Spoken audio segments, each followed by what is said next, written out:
আর caesar আজকে থেকে 100-200 বছর আগে ছিল না। নতুন একটা পদ্ধতি এসেছে, পেট কাটা হবে, বাচ্চা বের করে ফেলা হবে। সুবহানাল্লাহ। মনে হয় গরু, ছাগল, হাঁস মুরগির বাচ্চা হয়, মানুষের বাচ্চা সিজার ছাড়া হইতে পারে না। এটা যে শেষ জামানের হাদিসে আছে, আপনাকে বললে আপনি বিশ্বাস করবেন? আখিরুজ জামান, কিয়ামতের আলামতের যতগুলো হাদিস আছে এর মধ্যে একটা এরকম হাদিস আমি পড়েছি যে শেষ জামানায় মেয়েদেরকে ধরা হবে, ওদের পেট কেটে ফেলা হবে। আর কোন নিদর্শনের জন্য অপেক্ষা করছেন? শেষ জামানায় মেয়েদেরকে ধরা হবে। মেয়ে রাজি না থাকলেও বোঝানো হবে সিজার না করলে বাচ্চা বাঁচবে না। মেয়ে রাজি না থাকলেও, পরিবার রাজি না থাকলেও বোঝানো হবে বিজনেস যে সিজার না করলে আপনার মেয়েকে বাঁচানো যাবে না, আপনার সন্তানকে বাঁচানো যাবে না, পরিস্থিতি খুবই খারাপ। এমনভাবে ব্রেইন ওয়াশ করা হবে, ভয়ে বাচ্চা, মা বলবে হ্যাঁ করেন, সিজার করেন, বাবা বলবে হ্যাঁ করেন, কোনো সমস্যা জানেন। এবং এর পিছনে 1 লাখ টাকা, 2 লাখ টাকা, 5 লাখ টাকা নির্দ্বিধায় খরচ করা হবে। Business, total business. একটা ক্রিটিক্যাল অবস্থা এক জিনিস, আর নর্মালি সবাই গণহারে সিজার করছে আরেক জিনিস। এটা টোটালি একটা ব্যবসা এবং পুরো মানব জাতিকে ধ্বংস করার প্ল্যান। এটা জুলুম, মেয়েদের উপর একটা জুলুম। শেষ জামানে হাদিস এসেছে যে আখিরুজ জামানে মেয়েদেরকে ধরা হবে, মানে মেয়েরা ধরা দিবে না, ধরা হবে, পেট কেটে ফেলা হবে, এর ভিতরে যা আছে ওকে বের করে ফেলা হবে। স্পষ্ট টাটকা হাদিস। কেউ দলিল চাইলে আমাকে নক করেন, আমি দিব দলিল ইনশাআল্লাহ। কোন সময়ের জন্য অপেক্ষা করছে? এই সিজারিয়ানস, এই ট্রেডিশনটা আজকে থেকে 50 বছর আগে ছিল। আপনার দাদিরা কি এইভাবে সন্তান জন্ম দিয়েছে? তাদের 11টা বাচ্চা হইতো, 12টা 15টা বাচ্চা হইতো, আর আমার 1-2টাতেই সিজার লাগে। গরু ছাগলের বাচ্চা হয়, আমাদের বাচ্চা হইতে পারে না? সুবহানাল্লাহ, সুবহানাল্লাহ। ইভেন আমার ক্ষেত্রে এমন হয়েছিল। 12 ঘন্টার মধ্যে না করলে আপনার ওয়াইফকে বাঁচানো যাবে না। বললাম ওয়াইফ বাঁচবে, নর্মালি হবে, নর্মালি করবে। আমি যাই না মাঝে দাঁড়ানো, আলটিমেটাম সময় দিচ্ছে যে সময়ের আগে হবে না, সময় এটা পার হয়ে গেলে সিরিয়াস অবস্থা, মারা যেতে পারে, মরবে না, এভাবেই হবে, করান। এভাবেই হয়েছে। কি সমস্যা? মানুষকে ভয় দেখানো হয় এখানে। আমি এই কথাটা এই জন্য বললাম যে যারা পুরুষ আছেন আপনারা এবং যারা সন্তানের বাবা হচ্ছেন, আপনারা আপনাদের স্ত্রীদের জীবনটাকে এভাবে ধ্বংসের মুখে ঠেলে দিন না, ওদের উপর এত জুলুম করেন না। আল্লাহ পাক প্রাকৃতিক নিয়ম দিয়েছেন, এভাবেই বাচ্চা হবে ইনশাআল্লাহ। ক্রিটিক্যাল অবস্থা এক জিনিস, একটা ক্রিটিক্যাল সিচুয়েশন হয়েছে তখন আপনি করতে পারেন, সেটা আলাদা বিষয়। নর্মালি এমন একটা ট্রেডিশন বানাচ্ছেন কেন? ঘরে ঘরে সিজার, কি দরকার আছে? আশ্চর্য একটা ব্যাপার, আশ্চর্য। এরপরে দেখবেন আরো 2 বছর তাকে এই বোঝা বয়ে বেড়াতে হয়। যাই হোক, হাদিসের মধ্যে আসেন, দাসী মনিবকে জন্ম দিবে, মানে দাসীর মতো আচরণ করা হবে পিতামাতার সাথে। এটা এখনকার সাইন। আপনি এই বিশ্বের দিকে তাকান, দেখেন কি হচ্ছে। আরেকটা ব্যাখ্যা কি হতে পারে? এটা আমি এখন করতে পারবো। এই ব্যাখ্যা আজকে থেকে 500 বছর আগে করা সম্ভব ছিল না। সত্যি দাসী মনিবকে জন্ম দিবে। কিভাবে? মনে করেন একটা রাষ্ট্রের নাম সিঙ্গাপুর। কি নাম? আচ্ছা, ওখানকার মেয়েরা খুবই আধুনিক, ফেমিনিস্ট মানে হচ্ছে নারীবাদী। নারী পুরুষের কোনো ভেদাভেদ নাই, কাঁধে কাঁধ মিলিয়ে সব করবো, ওকে ফাইন। এখন তারা তাদের কেরিয়ারের পিছনে ছোটে, সকালবেলা উঠেই জব এবং চাকরি, কেরিয়ার ইত্যাদি ইত্যাদি। বিয়ে শাদী করেছে, ফর্মালিটিস করতে হয়। কেউ আবার ওই লিভ টুগেদার থাকে, কেউ মেয়েকে বিয়ে করে ইত্যাদি ইত্যাদি, কেউ ছেলেকে বিয়ে করে, এমনও চলছে এখন আর কি। তো কেউ আবার ভুল করে বিয়ে করে ফেলেছে, এখন সন্তান হয়ে গেছে, একটা সন্তানকে তো মানুষ করার সুযোগ নাই, সন্তানকে ডে কেয়ার সেন্টারে দিয়ে এসেছে। আবার কারো সন্তান নেয়ার মতো সময়ই নাই, ক্যারিয়ার নিয়ে ব্যস্ত। কথা বুঝতে পারছেন?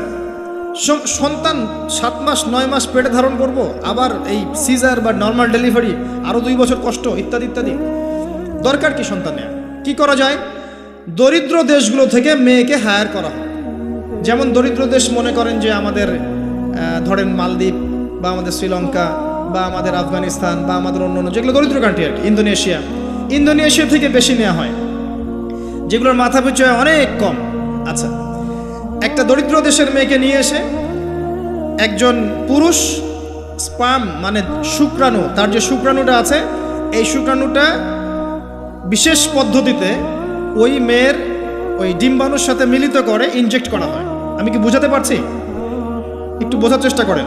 শুক্রাণুটাকে নিয়ে মেডিকেল সায়েন্সের এখন অনেক পদ্ধতি আছে, এর মধ্য দিয়ে শুক্রাণু ডিম্বাণুকে একসাথে একত্রিত করে গর্ভের মধ্যে রেখে দেওয়া হয়। এবার এখানে বাচ্চা কনসেপ্ট করে, আস্তে আস্তে বাচ্চা বড় হচ্ছে, কার পেটে বাচ্চা বড় হচ্ছে? ওই গরিব মেয়েটা। আর শুক্রাণু কার? ওই বড় লোকের। কথা বুঝতে পারছেন কি? যার স্বামী আর স্ত্রী দুজনে ব্যস্ত, সন্তান নেওয়ার ফুরসত নাই, স্ত্রীর সন্তান নেওয়ার ফুরসত নাই, স্ত্রী ব্যস্ত ক্যারিয়ারের পেছনে, ফ্যামিনিস্ট।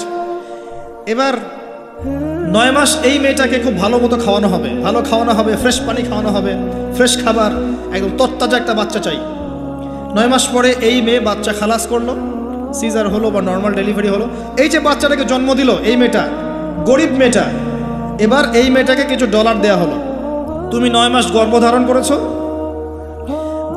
করেছো, তোমাকে পারিশ্রমিক দেওয়া হলো, বাচ্চাটা আমাকে দাও, তুমি বিদায় নাও। এই মেয়ে পারিশ্রমিক নিয়ে চলে আসলো। এখন এই যে বাচ্চাটা জন্ম নিল, এই বাচ্চাটা কার বাচ্চা? দাসীর না মনিবের? কার? কার শুক্রাণু আছে? এই হচ্ছে হাদিসের ব্যাখ্যা। এখন করতে পারবেন আপনি ব্যাখ্যা, আজকে থেকে 500 বছর আগে এই ব্যাখ্যা করতে পারতেন না, কারণ এই ফিতনা 500 বছর আগে ছিল না। ছিল না। এই যে দাসী তার মনিবকে জন্ম দিয়ে চলে গেল। নবী সাল্লাল্লাহু আলাইহি ওয়াসাল্লাম 1400 বছর আগে বলেছেন এমন একটা সময় আসবে দাসী মনিবকে জন্ম দিবে। চিন্তা করেন আর কতটুকু সময় বাকি আছে আপনার হাতে, আপনিই ভাবতে থাকেন। আমি তো বেশি বললে সমস্যা, হজম হয় না কিছু মানুষের। খালি চোখ কান বন্ধ করে খাও দাও ঘুমাও, 5 ওয়াক্ত নামাজ পড়ো, ব্যাস এনাফ। যখন সমস্যা আসবে তখন দেখা যাবে, এমন ভাব মানুষের আর কি। মনে করেন যে চাঁদ এবং পৃথিবী আছে একটা এই যে গ্রহণের মধ্যে। এখন অন্য একটা গ্রহাণু আসছে পৃথিবীর দিকে, ধেয়ে আসছে। অনেক সময় দেখা যায় না খবরে, ধেয়ে আসছে গ্রহাণু, দেখা যায় না? ধরেন ধেয়ে আসছে এবং বিজ্ঞানীরা নিশ্চিতভাবে বললো যে আগামী 10 বছরের মধ্যে এটা লেগে যাবে, আগামী 10 বছরের মধ্যে এটা পৃথিবীতে এসে পড়বে, বা 10 ঘন্টা পর পড়বে, বা 10 মাস পর পড়বে, এমনটা বলে দিল বিজ্ঞানীরা। এখন আপনি কি করবেন? আচ্ছা যখন আসবে তখন দেখা যাবে, এত ব্যস্ত হওয়ার কিছু নাই, ঘুমাও খাও ফুর্তি করো, যেমন দিনকাল যাচ্ছে যাক, কোনো সমস্যা নাই। এখন আরেক দল মানুষ চিন্তা করছে ওই গ্রহাণুটাকে কিভাবে সরিয়ে দেওয়া যায়, সরিয়ে দিয়ে পৃথিবীকে কেমন করে বাঁচানো যায়। কারা বেশি স্মার্ট? ওরা সরানোর চেষ্টা করে না, ওরা বলে যে আমরা সরিয়ে দিব, ওখানে ধ্বংস করবো, ইত্যাদি ইত্যাদি। আর কেউ বলছে আচ্ছা আসুক দেখা যাবে, সমস্যা নেই, মরতেই তো হবে একদিন, আসবে, সমস্যা কি। চমৎকার। তো এই যে একটা বুদ্ধিবৃত্তিক পরাজয়, এর ফলশ্রুতিতে আগামীর প্রস্তুতি নিতে পারবে না মানুষ। সাহাবায়ে কেরাম রাদিয়াল্লাহু আনহুম মসজিদে বসে একটা বিষয় নিয়ে কথা বলছেন, নবী সাল্লাল্লাহু আলাইহি ওয়াসাল্লাম পাশ দিয়ে যাচ্ছেন, জিজ্ঞাসা করলেন তোমরা কি নিয়ে কথা বলছো? সাহাবীরা বলছেন আমরা আলামাতুস সাআ নিয়ে কথা বলছি ইয়া রাসূলুল্লাহ, আমরা কিয়ামতের আলামত নিয়ে কথা বলছিলাম। সাহাবীরা কথা বলছেন কিয়ামতের আলামত নিয়ে, তাদের কোনো দরকার আছে কথা বলার? তারা তো জান্নাতে যাবেন সার্টিফিকেট প্রাপ্ত, তাদের কোনো দরকার আছে এগুলোর চর্চা করার? তারা চর্চা করছেন, আলামত নিয়ে কথা বলছেন। নবীজি বললেন শোনো, 10টা আলামত না আসা পর্যন্ত কিয়ামত হবে না, এত টেনশন নিও না। 10টা আলামত না আসা পর্যন্ত কিয়ামত হবে না। দাজ্জাল, ঈসা ইবনে মারিয়াম, ইয়াজুজ মাজুজ, আপনার দাব্বাতুল আরদ, আপনার 3টা ভূমিকম্প, ইত্যাদি ইত্যাদি, এরকম 10টা আলামত আসবে, তারপর কিয়ামত হবে। তো সাহাবীরা যে বসে বসে কথা বলছেন কিয়ামত নিয়ে, তারা কি বুঝতেন না যে কি করা লাগবে ইসলামের জন্য, কি করা লাগবে না? নাকি আমি বেশি বুঝি? তারা কি জন্য কথা বলছিলেন? কারণ তারা আগামীর প্রস্তুতি যাতে গ্রহণ করতে পারেন। কেউ যদি মৃত্যুর আলোচনা করে, পরকালের আলোচনা করে, শেষ জামানের কথাবার্তা বলে, আলোচনা করে, এটা কি এই কারণে যে মানুষ হতাশ হয়ে বসে থাকবে? নাকি এই কারণে বরং তারা আরও উজ্জীবিত হোক এবং সময়টাকে কাজে লাগাক, আগামীর দিনগুলোকে ইবাদত করে কাটিয়ে দেখ? কোনটা উদ্দেশ্য কোনটা? কিছু মানুষকে বোঝানো যায় না, কারণ লাহুম কুলুবুন লা ইয়াফকাহুনা বিহা, কলব আছে উপলব্ধি করে না। ওয়ালাহুম আযানুন লা ইয়াসমাউনা বিহা ওয়ালাহুম আ'য়ুনুন লা ইউবসিরুনা বিহা উলাইকা কাল আনআম বাল হুম আদাল ফাউলাইকা হুমুল গাফিরুন। আমার আগের যে লেকচারার ছিলেন এই আয়াতটাকে তেলাওয়াত করেছেন না? শুনেন, আমি শুনছিলাম ওখান থেকে। তো এই ব্যক্তি জিজ্ঞাসা করছেন কিয়ামতের সাইন আলামত বলেন, নবীজি 2টার মধ্যে একটা বললেন, এটা দাসী তার মনিবকে জন্ম দিবে, যেটা আপনি এখন দেখতে পাচ্ছেন। 2 নাম্বার তিনি বলছেন, লিসেন, এই হাদিসে এটাই লাস্ট। 2 নাম্বার তিনি বলছেন ওয়ান তারাল হুফাতাল উরাতাল আলাতা রিয়া আশ-শাই ইয়াতাতাওয়ালুনা ফিল বুনিয়ান। যখন তুমি দেখবে যে সমাজের সবচেয়ে দরিদ্র শ্রেণীর মানুষ, যাদের পায়ে স্যান্ডেল ছিল না এবং গায়ে কোনো জামা ছিল না, পায়ে স্যান্ডেল ছিল না, কত দরিদ্র চিন্তা করেন, গায়ে জামা ছিল না, কত দরিদ্র চিন্তা করেন, এরা ইয়াতাতাওয়ালুনা ফিল বুনিয়ান, উঁচু উঁচু অট্টালিকা নির্মাণের প্রতিযোগিতা করবে, প্রতিযোগিতা কম্পিটিশন। নির্মাণ করবে এটা বলা হয়নি, কম্পিটিশন করবে। তোমার 10 তো আমার 15, তোমার 15 আমার 20, তোমার 100 আমার 200, কম্পিটিশন করবে। আজকে থেকে 200 বছর আগে পৃথিবীর দিকে তাকান, পৃথিবীর এই প্রত্যেকটা শহর, বড় বড় নগরগুলোতে এত উঁচু উঁচু কনস্ট্রাকটিভ বিল্ডিং ছিল, এই প্রতিযোগিতা ছিল। সুবহানাল্লাহ। আর কোন সাইনের জন্য অপেক্ষা করছেন? এখন আপনাকে বলি, যে ব্যক্তির পায়ে স্যান্ডেল নাই, গায়ে জামা নাই, সে কিভাবে এটা করতে পারে? উত্তর দেন দেখুন, কিভাবে সম্ভব বলেন? কে বলছেন? এক ভাই বলছেন সুদ। এক্স্যাক্টলি রাইট অ্যান্সার, সুদ। আপনি যান, সুদি লোন নেন, বিল্ডিং তোলেন এবং সারা জীবনের ঘানি টানতে থাকেন, লোনের ঘানি টানতে থাকেন, প্রতিযোগিতা করতে থাকেন। সুদের মধ্য দিয়ে বড় লোকের কোনো ক্ষতি হয় না, বড় লোক আরো ধনী হতে থাকে, সুদের মধ্য দিয়ে দরিদ্র আরো দরিদ্র হতে থাকে। ব্যাংক ওই যাকে লোন দিয়েছে ওর রক্ত চুষবে, আর এ যে লোন নিয়ে বাড়ি করেছে এ ভাড়াটিয়া রক্ত চুষবে। আর ভাড়াটিয়া ভাড়া দেওয়ার জন্য দুর্নীতির আশ্রয় নিবে, অসৎ পথে যাবে, সমাজের কাঠামোটা কলাপস করে ফেলবে। একটা প্রবলেমের সাথে আরো অনেক বিষয় জড়িত থাকে। 1 নাম্বার হচ্ছে রিবা, যার মধ্য দিয়ে এটা করা সম্ভব। আর 2 নাম্বার হচ্ছে কি? আত্মসাৎ। অন্যের সম্পদ অন্যায়ভাবে আত্মসাৎ করতে পারলে আপনি রাতারাতি এই পর্যায়ে যেতে পারবেন ইনশাল্লাহ। অন্য পদ্ধতি আছে? একজন মানুষ হালাল খেয়ে হালাল পথে থেকে খুব সহজ এরকম 10, 20, 50 তলা বিল্ডিং করা খুব সহজ? এত সহজ না, এত সহজ না। এই হাদিসে নবী সাল্লাল্লাহু আলাইহি ওয়াসাল্লাম এই 2টা আলামত বলেছেন। অন্যান্য হাদিসগুলো তিনি আরো অনেক কথা বলেছেন। ফর এক্সাম্পল, আমি কয়েকটা বলে শেষ করছি, বড় বড় কয়েকটা বলছি। ফর এক্সাম্পল, শিরিক বেড়ে যাবে। কি বেড়ে যাবে? শিরিক বেড়ে যাবে। ভণ্ড নবীদের আগমন ঘটবে, সময়গুলো সংক্ষিপ্ত হয়ে আসবে। একটা বছর একটা মাসের মতো চলে যাবে, একটা মাস একটা সপ্তাহের মতো চলে যাবে, একটা সপ্তাহ একটা দিনের মতো চলে যাবে। সময় কি দ্রুত যাচ্ছে না? আপনি কি বুঝতে পারছেন সময় দ্রুত যাচ্ছে? চাঁদ দ্বিখণ্ডিত হয়ে যাবে। চাঁদ কিন্তু দ্বিখণ্ডিত হয়ে গেছে, চাঁদ দ্বিখণ্ডিত হয়ে গেছে। সূরা কমারের 1 নম্বর আয়াত পড়ে দেখেন। বেশি বেশি আল্লাহর গজব আসবে, মহামারী আসবে, ঝড়, জলোচ্ছ্বাস, প্রাকৃতিক দুর্যোগ বেশি বেশি আসতে থাকবে এবং এমন এমন সব রোগের আবির্ভাব ঘটবে যেগুলো কখনোই ছিল না পৃথিবীতে। এইডসের নাম মানুষ আগে শুনেছিল? HIV-র নাম মানুষ শুনেছে? এখন এইসব যে ভাইরাস চলছে এগুলোর নাম আগেকার জেনারেশন শুনেছিল কখনো? এরপরে যেগুলো আসবে সেগুলো আমরাও শুনি নাই, আমাদের পরের প্রজন্ম শুনবে। এটাই শেষ না, আরও আসবে। নবীজি আরও বলে গেছেন, বেশি থেকে বেশি মানুষ সুদ খাবে। যে ব্যক্তি সুদ থেকে দূরে থাকতে চাইবে তার গায়েও এসে সুদের ছিটা ফোঁটা লাগবে। মুসলিমদের মধ্যে বিভক্তি বেড়ে যাবে, আপোষে হানাহানি কাটাকাটি বেড়ে যাবে, হারাজ হত্যাকাণ্ড বেড়ে যাবে। এত বেশি হত্যাকাণ্ড হবে যে মানুষকে হত্যা করছে ও জানবে না কেন হত্যা করছি, যে নিহত হবে সেও বুঝবে না কেন আমাকে মারা হবে। প্রথম বিশ্বযুদ্ধের ইতিহাস একটা লেকচারে বলেছি, সেকেন্ড ওয়ার্ল্ড ওয়ারের ইতিহাসটা বলেছিলাম। এগুলো দেখেন সারা বিশ্বে কত মানুষকে মারা হয়েছে বিগত শতাব্দীতে, 100-150 বছর দেখে নিন। হারাজ হত্যাকাণ্ড, প্রচুর হত্যাকাণ্ড। প্রথম ওয়ার্ল্ড ওয়ারেই মিনিমাম 3 থেকে 4 কোটি মানুষকে মারা হয়েছে। দ্বিতীয় ওয়ার্ল্ড ওয়ারে 7 থেকে 8 কোটি মানুষকে মারা হয়েছে। সামনে যেটা আসবে ওখানে দেখবেন পৃথিবীর 1/3 মানুষই শেষ। অপেক্ষা করতে থাকেন। আরো বলেছেন জেনা বাড়বে, জেনা ঘরে ঘরে জেনা থাকে। আরো বাড়বে পরকিয়া, ব্যভিচার, আপনার পারিবারিক কাঠামো ভেঙে যাবে, সমাজের বন্ধন বলে কিছু থাকবে না, ভেঙে যাবে। এটা তিরমিজিতে আছে এই হাদিসটা। মসজিদগুলো হবে চাকচিক্যময়, হেদায়েত শূন্য শেষ জামানে। দেখেন মসজিদগুলো এক একটা তাজমহলের মতো, ভিতরে হেদায়েত নাই।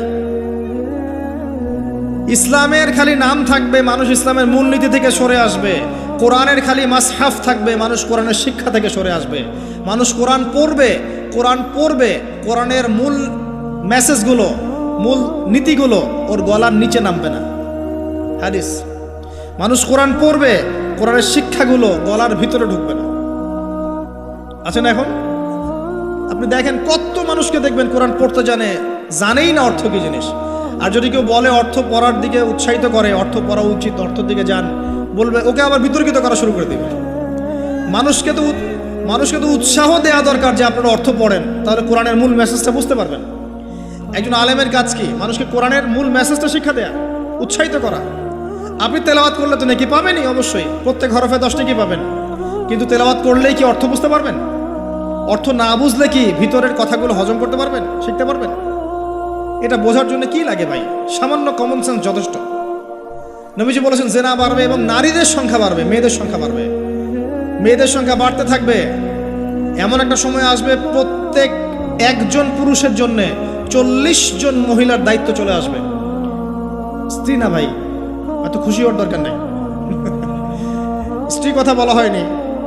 40 জন মহিলার দায়িত্ব চলে আসবে। আপনার মা, বোন, খালা, ফুফু সব মিলে দেখবেন 40টা ফ্যামিলি আপনাকে টানতে হচ্ছে, আপনি একজন পুরুষ। আস্তে আস্তে এগুলো বাড়ছে না? বাড়ছে। মহিলারা পুরুষদের পোশাক পরবে আর পুরুষেরা মহিলার পোশাক পরবে, এটা বড় সাইন। আরেকটা সাইন আছে যে মহিলারা এমন পোশাক পরে রাস্তাঘাটে ঘুরবে যেই পোশাক পরেও তারা নগ্ন থাকবে।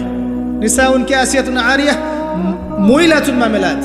আখির জামানে এক শ্রেণীর নারী বের হবে যারা পোশাক পরেও নগ্ন থাকবে, অন্যকে আকৃষ্ট করবে, অন্যর দিকে নিজেও আকৃষ্ট হবে।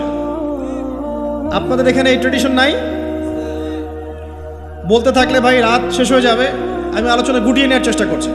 মূল কথা হচ্ছে ভাই যে আলামাতুস সাআ নিয়ে কথা বললে অনেক কথা বলা যায়। মূল বিষয়টা হচ্ছে আমাদের ইসলামের বেইজ, ইসলামের পিলার। মূল বিষয় হচ্ছে ঈমান, মূল বিষয় হচ্ছে ইহসান এবং আগামীর বিশ্ব সম্পর্কে সচেতনতা। যখন আমি দেখছি যে একটার পর একটা আলামত আসতেই আছে এবং যেতেই আছে, এবং এই বিশ্ব যা দেখছে আগামী বিগত বিশ্বটা দেখে নাই, তখন আমাদের উচিত প্রথমত সতর্ক হওয়া।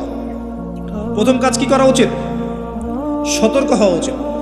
তারপর তওবা করা উচিত, খালেস তওবা করে ফিরে আসা উচিত। যারা নামাজ পড়ি না নামাজ ধরা উচিত, যারা নামাজ পড়ি জামাতে নামাজ পড়া উচিত। আমাদের উচিত হালাল রিজিক অন্বেষণ করা, আমাদের উচিত জ্ঞান অর্জন করা, পড়াশোনা করা, কোরআন হাদিস পড়াশোনা করা, গবেষণা করা, স্টাডি করা এবং সন্তানদেরকে এগুলো শেখানো। আমাদের উচিত মানব সেবায় কাজ করা, উচিত আদর্শ পরিবার গঠন করার চেষ্টা করা, যুব সমাজকে দিনের ভালো ভালো কথাগুলো বলা, ওদেরকে হারাম পথ থেকে ফিরিয়ে আনার চেষ্টা করা, মা বোনদেরকে পর্দা রাখার চেষ্টা করা, এবং আমাদের কাছে যতটুকু সামর্থ্য আছে আমাদের জানমাল, সময়, শ্রম, কথা, আমাদের কলম ইত্যাদি এগুলোকে দিয়ে দিন ইসলামের খেদমত করার চেষ্টা করা, যাতে আগামী দিনে যে বিশ্বটা আসবে ওই বিশ্বে আমাদের সন্তানরা ইসলাম নিয়ে বাঁচতে পারে। এটাই তো হওয়া উচিত। এর চেয়ে বেশি আমাদের কি করার আছে? আল্লাহ পাক আমাদের সবাইকে ইসলামের এই কাজগুলোকে করার তৌফিক দান করুন এবং আখিরুজ জামান সম্পর্কে সচেতন থাকার তৌফিক দান করুন। এবার এই ব্যক্তি চলে যাচ্ছেন, শেষ করে। কোন ব্যক্তি ভাই? সাদা ব্যক্তি, হ্যাঁ। এই ব্যক্তি চলে যাচ্ছেন আর উমর রাদিয়াল্লাহু আনহু পাশে বসে আছেন। তিনি বলছেন ফালাবিস্তু মালিয়ান, আমি চুপচাপ বসে থাকলাম। এই ব্যক্তি উঠে চলে গেল। সাহাবায়ে কেরাম বসে থাকলাম চুপচাপ, যেন গাদের মধ্যে পাখি বসে আছে। এবার নবী সাল্লাল্লাহু আলাইহি ওয়াসাল্লাম কিছুক্ষণ চুপচাপ বসে থাকলেন, মাথা নিচু করে। এবার তিনি বললেন, ইয়া ওমর, হে ওমর, আতাদরি মানে সাইল, তুমি কি জানো এই যে ব্যক্তি প্রশ্ন করতে এসেছিল, এই ব্যক্তি কে ছিল? ওমর, তুমি কি জানো? ওমর ইবনে খাত্তাব বলছেন, আল্লাহু ওয়া রাসূলুহু আলাম, আল্লাহ এবং তার রাসূল ভালো জানেন কে ছিল, আমি তো জানি না। তখন নবী সাল্লাল্লাহু আলাইহি ওয়াসাল্লাম বলছেন, ইন্নাহু জিবরিল, এই ব্যক্তি ছিল জিবরাইল আলাইহিস সালাম। সুবহানাল্লাহ। আতাকুম ইউআল্লিমুকুম দীনাকুম, তিনি এসেছিলেন তোমাদেরকে তোমাদের দ্বীন ইসলাম শেখাতে। কি জন্য এসেছিলেন? প্রশ্নোত্তরের মাধ্যমে তোমাদেরকে তোমাদের দ্বীন ইসলাম শেখাতে এসেছেন। জিবরাইল আলাইহিস সালাম মাটিতে এসেছেন মানুষের রূপ ধরে। পৃথিবীতে ইতিহাসে একবারই তিনি জনসমক্ষে এসেছেন, সবার সামনে মানুষের রূপ ধরে। অন্য সময় জনসমক্ষে আসেন নাই। নবী সাল্লাল্লাহু আলাইহি ওয়াসাল্লামের কাছে একা একা এসেছেন, কিন্তু সবার সামনে পাবলিকলি একবার এসেছেন। এই হাদিসটার নাম হাদিসে জিবরিল। মিশকাতে আছে, সহিহ মুসলিমের মধ্যেও আছে, 2 নম্বর এবং 9 নম্বর হাদিস, দেখে নিয়েন। তোমাদেরকে তোমাদের দ্বীন শেখাতে এসেছেন। তাহলে দ্বীনের মধ্যে মূল বিষয়গুলো কি? 1 নম্বর ইসলামের পিলার কি কি, 2 নম্বর ঈমানের পিলারগুলো কি কি, 3 নম্বর ইহসান কি জিনিস, এবং 4 নম্বর শেষ জামানা সম্পর্কে সচেতনতা। এগুলো কি ইসলামের অংশ না? তোমাদেরকে তোমাদের দ্বীন শেখাতে এসেছেন। 4টা প্রশ্নকে আপনি যদি পার্সেন্টেজ করেন, এক একটা প্রশ্ন হচ্ছে 25% করে, তাই না? 100%-এর 25% করে। তার মানে শেষ জামানা সম্পর্কে সচেতন থাকাটা আপনার দিনের মধ্যে 25%। আল্লাহ পাক আমাদেরকে সচেতন হওয়ার তৌফিক দান করুন। আমরা দোয়া করি আল্লাহ পাক আমাদের সবাইকে দিনের সঠিক জ্ঞান অর্জন করার তৌফিক দান করুন, ইসলামের মূল বিষয়গুলোকে মেনে চলার তৌফিক দান করুন, ইসলামের দাওয়াত মানুষের কাছে পৌঁছানোর তৌফিক দান করুন। আল্লাহ পাক আমাদেরকে পরিপূর্ণ মুমিন বানিয়ে দেখ, ইমানদার বানিয়ে দেখ। আল্লাহ পাক আমাদেরকে ইহসান দান করুন, যেন আমরা প্রত্যেকটা মুহূর্তে সচেতন থাকতে পারি আল্লাহ আমাকে দেখছেন। আল্লাহ পাক শেষ জামানার এই ফিতনাময় পরিবেশে ঈমান আমল নিয়ে চলার জন্যে আমাদেরকে জ্ঞান, আমাদেরকে আমল, আদর্শ পরিবার, হালাল রিজিক এবং তাসকি আত্মশুদ্ধি আল্লাহ পাক আমাদেরকে দান করুন। আমিন। আকুলু কাউলি হাযা আস্তাগফিরুল্লাহ লি ওয়া লাকুম ওয়া লিসাইল মুসলিমিন। বারাকাল্লাহু লানা ওয়া লাকুম বিল আয়াতিল হাকীম ইন্নাহু তাআলা জাওয়াদুন কারীম ওয়া রাউফুর রহিম। সবাই দোয়া পড়ি আমরা, বলেন সুবহানাকা আল্লাহুম্মা ওয়া বিহামদিকা আশহাদু আল লা ইলাহা ইল্লা আনতা আস্তাগফিরুকা ওয়া আতুবু ইলাইক। আসসালামু আলাইকুম ওয়া রাহমাতুল্লাহি ওয়া বারাকাতুহু।